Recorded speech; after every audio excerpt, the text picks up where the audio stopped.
ഒരു രജിസ്ട്രാർ എന്നുള്ള നിലയിൽ പല വിവാഹവും ഞാൻ നടത്തിക്കൊടുത്തിട്ടുണ്ട്. പക്ഷേ ഒരു നേഴ്സിംഗ് ഹോമിൽ വെച്ചുള്ള ഒരു വിവാഹം ഇതാദ്യമാണ്. Wish you all success. Thanks.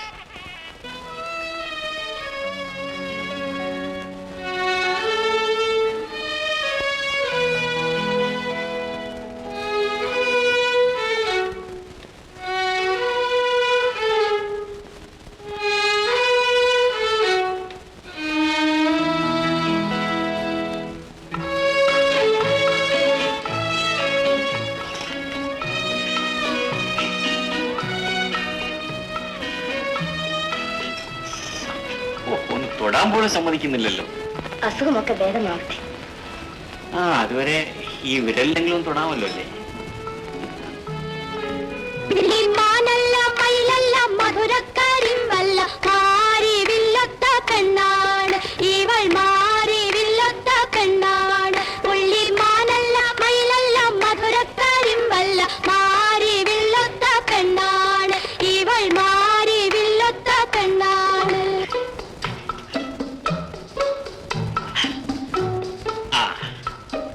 പിടിക്കാതെ നടന്നു നോക്കാം. അയ്യോ വേണ്ട, വീഴും.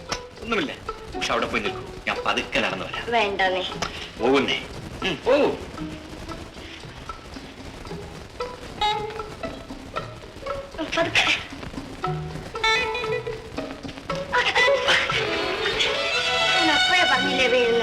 അപ്പോഴേ ഇനി ഇവിടെ കഴിവിടാൻ പറ്റില്ല. നാളെ തന്നെ വീട്ടിലേക്ക് പോയിക്കൊള്ളണം. നാളെ തന്നെ പോകാമോ? വേണം. Oh yes, now you are perfectly all right. By the way, കല്യാണത്തിന്റെ പങ്ക് ഞങ്ങൾക്ക് ആർക്കും കിട്ടിയില്ല, ഓർമ്മ വേണം. ഞങ്ങൾ വീട്ടിൽ ചെന്ന ഉടനെ നിങ്ങൾ എല്ലാവരെയും വിളിച്ചൊരു പാർട്ടി നടത്തിയതിന് ശേഷമേ ഉള്ളൂ ഞങ്ങളുടെ ഫസ്റ്റ് നൈറ്റ്. എന്താ വിഷയം? മിസസ് രാജശേഖരനോട് ഞങ്ങൾക്ക് എല്ലാവർക്കും പ്രത്യേക നന്ദിയും കടപ്പാടുമുണ്ട്. രാജന്റെ കാലം നഷ്ടപ്പെടായിരുന്നത് ഞങ്ങളുടെ ആരുടെയും ശുശ്രൂഷ കൊണ്ടല്ല, നിങ്ങളുടെ ശുശ്രൂഷ കൊണ്ടാണ്. ആ കാര്യം ഞാനും മറക്കണ്ട കേട്ടോ. എന്റെ വിഷയം എനിക്ക് മറക്കാൻ പാർട്ടി കഴിഞ്ഞില്ലല്ലോ. നിന്നെയും മിസ്സസിനും ഇപ്പോഴേ പാർട്ടിക്ക് ക്ഷണിക്കും.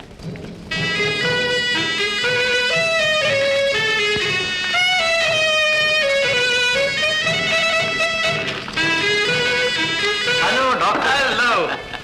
വാസന്തിക്ക് എന്ത് തോന്നുന്നു? എന്ത് തോന്നാം? വാക്ക് തെറ്റിച്ചോ? വാക്കോ? First night.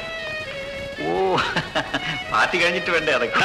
വാക്ക് പറഞ്ഞാൽ വാക്കായിരിക്കണം. ഓക്കെ. നല്ല ആളാണ്. എന്താണ് ഇത്ര താമസിച്ചത്? ക്ഷമിക്കണം, അല്പം വൈകിപ്പോയി. എന്താ ഒരു ക്ഷീണം പോലെ? ഓ, ഒന്നുമില്ല. അച്ഛൻ വന്നില്ലേ? അച്ഛന് നല്ല സുഖമില്ല. വരും, അങ്ങോട്ടിരിക്കാം. ഇതങ്ങ് വാങ്ങിക്കൂ. നോക്കട്ടെ നിന്റെ പ്രസന്റേഷൻ എന്താണെന്ന്.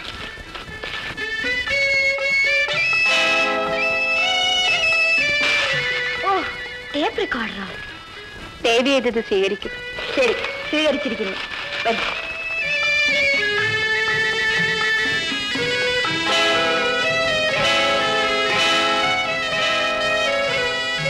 ശങ്കരൻകുട്ടി, ശങ്കരൻകുട്ടി, ആ വയസ്സായ മനുഷ്യൻ എന്തിനാ ഇവിടെ വന്നിരിക്കുന്നത്?